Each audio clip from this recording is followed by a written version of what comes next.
பெரியோர்களே,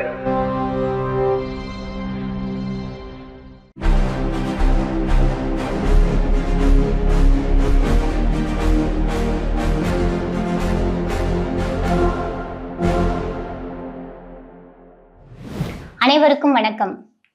உலகத் தலைவர் தந்தை பெரியார் அவர்களால் தொடங்கப்பட்டு 91 ஆண்டுகளாக தொடர்ந்து சமூக நீதி கருத்துக்களையும் பகுத்தறிவு சிந்தனைகளையும் சுயமரியாதையையும் பரப்பி வரும் உலகின் ஒரே பகுத்தறிவு நாளேடான விடுதலையில் வந்துள்ள இன்றைய முக்கிய செய்திகளை பார்க்கலாம்.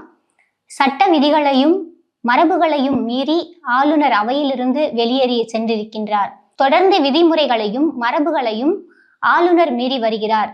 ஆளுநர் உரையே தேவையில்லை என்ற வகையில் அரசியலமைப்பு சட்டம் திருத்தப்பட வேண்டும், இதற்கான முயற்சிகளை திமுக முன்னெடுக்கும் என சட்டப்பேரவையில் தமிழ்நாடு முதலமைச்சர் மு.க. ஸ்டாலின் உரை நிகழ்த்தியுள்ளார். தமிழ்நாடு ஆளுநரின் சட்டம் மற்றும் மரபு மீறல் எதிர்க்கட்சி தலைவரா ஆளுநர் என்ற கேள்வியை எழுப்பியுள்ளது. அரசியலமைப்பு சட்டத்தையும் ஜனநாயகத்தையும் கொச்சைப்படுத்தும் மரபு மீறி தரம் தாழ்ந்த கண்டனத்திற்கு உரிய ஒன்றாகும். தமிழ்நாடு ஆட்சியின் மீது குற்றப்பத்திரிகை தாக்கல் செய்வதற்காகவே ஆளுநர் மாளிகையை போட்டி அரசின் தலைமையிடமாக பயன்படுத்துவது சரிதானா என்ற கேள்வியை தமிழர் தலைவர் ஆசிரியர் கி. வீரமணி அவர்கள் தனது அறிக்கையில் எழுப்பியுள்ளார். இந்தியாவின் வழக்குரைஞரும் மாநிலங்களவை உறுப்பினருமான கபில் சிபல் பாஜகவின் உத்தி ஆட்சியை பிடிப்பதோ மெஜாரிட்டி பெறுவதோ அல்ல, மற்ற கட்சிகளுடன் கூட்டணி வைத்து அதிகாரத்திற்கு வந்து அந்த கட்சிகளை ஓரங்கட்டுவதுதான் என எச்சரித்துள்ளார். நிதின் கட்கரி யாரை சொல்கிறார் என்ற தலைப்பில் இன்றைய தலையங்கம் இடம்பெற்றுள்ளது. பாஜகவின் மூத்த தலைவரும் ஒன்றிய அரசின் சாலை போக்குவரத்து துறை அமைச்சருமான நிதின் கட்கரி அரசியலில் தலைமுறை மாற்றம் குறித்து தெரிவித்துள்ள கருத்துகள் தற்போது அரசியல் வட்டாரத்தில் பெரும் பரபரப்பை ஏற்படுத்தியுள்ளன. இது தொடர்பான பல்வேறு செய்திகள் தலையங்கத்தில் இடம்பெற்றுள்ளன. இறுதியாக மக்கள் மன்றம் விழிப்பாக இருக்க வேண்டிய காலகட்டம் என எச்சரித்துள்ளது. எஸ்ஐஆர் குறித்த உத்தரவுகளை வாட்ஸ்அப்பில் அனுப்பக்கூடாது, தேர்தல் ஆணையத்திற்கு உச்சநீதிமன்றம் அதிரடி.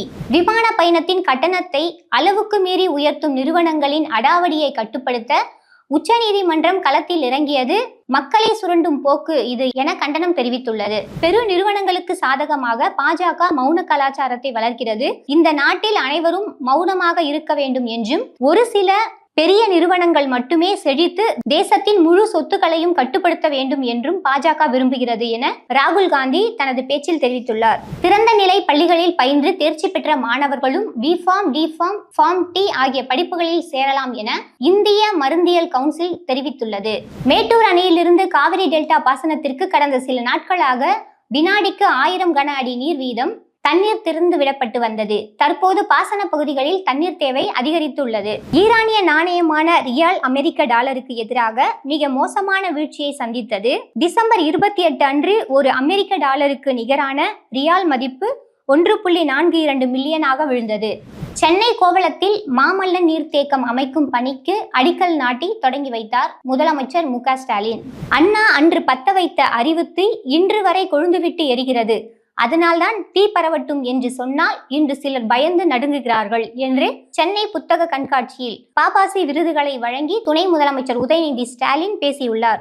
ஆரம்ப சுகாதார நிலைய தூய்மை பணியாளர்களுக்கு மாத ஊதியம் ரூபாய் 1500 ரூபாய் 7376 உயர்ந்துள்ளது என அமைச்சர் மா. சுப்பிரமணியன் தெரிவித்துள்ளார். கடந்த தேர்தலின் போது திமுக அளித்த வாக்குறுதிகளில் 101 வாக்குறுதிகளை தமிழ்நாடு அரசால் நிறைவேற்ற முடியாதது ஏன் என்பது குறித்து திமுக துணை பொதுச் செயலாளரும் தேர்தல் அறிக்கை தயாரிப்பு குழு தலைவருமான கனிமொழி எம்பி விளக்கம் தெரிவித்துள்ளார்.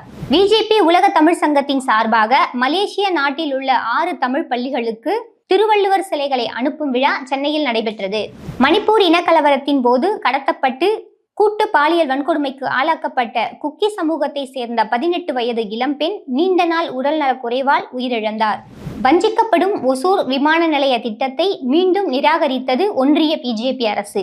தமிழ்நாடு காங்கிரஸ் கட்சிக்கு புதிய மாவட்ட தலைவர்கள் நியமிக்கப்பட்டுள்ளனர். இதற்கான அறிவிப்பை அகில இந்திய காங்கிரஸ் கட்சி பொதுச் செயலாளர் கே.சி. வேணுகோபால் வெளியிட்டுள்ளார். சட்டப்பேரவையில் வாசிக்கப்பட்டுள்ள ஆளுநர் உரையில் பொருளாதார வளர்ச்சியில் நாட்டிலேயே முதன்மை மாநிலமாக தமிழ்நாடு திகழ்கிறது. தனியார் முகாம்களில் 3 லட்சம் பேருக்கு வேலை வாய்ப்பு, 10 லட்சம் மாணவர்களுக்கு மடிக்கணினி, உறுதியளிக்கப்பட்ட ஓய்வூதிய திட்டம் அமல் என தகவல்கள் தெரிவித்துள்ளன. மேலும் இது போன்று பல்வேறு செய்திகள் இன்றைய விடுதலையில் இடம்பெற்றுள்ளன. வாசகர்கள் விடுதலையை படிக்கவும். நன்றி.